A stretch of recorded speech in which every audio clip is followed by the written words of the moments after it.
They didn't think highly of you, but you proved them wrong.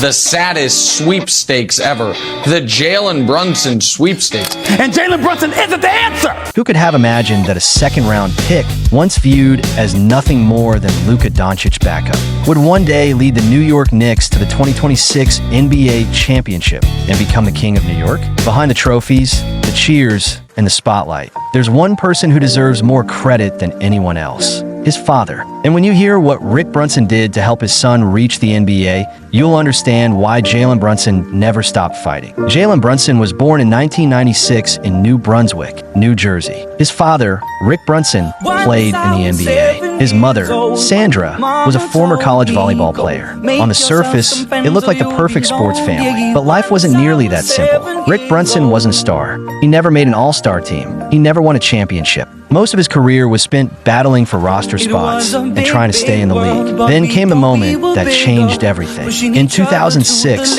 Rick signed with his hometown team, the Philadelphia 76ers. The entire family was thrilled. 10-year-old Jalen thought he would finally get to watch his father play close to home. But after the season ended, Rick was called into the general manager's office. When he came back, his face told the whole story. He packed his things and walked out. Jalen didn't understand what was happening until he saw tears in his father's eyes. Rick had been waived. Years of sacrifice and struggle had ended with a single decision. Watching his father break down left a scar that never disappeared. That day, Jalen made a promise. One day, he would make it to the NBA. And Rick made a promise too. His son would never go through what he did. From that moment on, Rick turned every regret and every lesson from his own career into fuel for Jalen's development. The training was relentless. Sometimes he tied Jalen's right hand behind his back and forced him to dribble only with his left. Other times, he made him run sprints in nearly 100-degree heat while wearing a weighted vest. And through it all, Rick pushed him harder than anyone else ever could. He even left messages on the walls and notes inside lunchboxes. The lesson was always the same. Hard work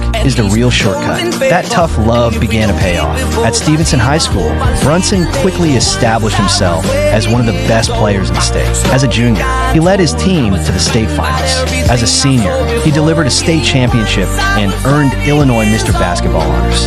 Then came Villanova Wildcats men's basketball.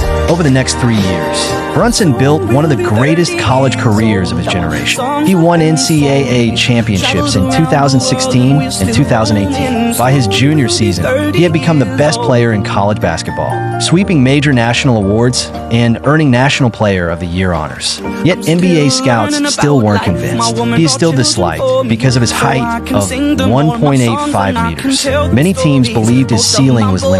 Then came the 2018 NBA draft. His teammate Mikal Bridges was selected in the lottery. Soon after, Dante DiVincenzo heard his name called as well. Brunson applauded both of them, but pick after pick went by. The entire first round ended, and his name was never called. For a two-time NCAA champion and National Player of the Year, it felt like a public rejection. Finally, in the second round, the Dallas Mavericks traded up to the 33rd overall pick. At last, Jalen Brunson heard his name. He wasn't angry. He wasn't bitter, because he knew exactly what teams saw: a 1.85-meter tall guard with average athleticism. But he was determined to prove one thing: effort can break through every limitation. And before long, the basketball world was about to witness one of the greatest second-round success stories in NBA history. The rise of Jalen Brunson had only just begun.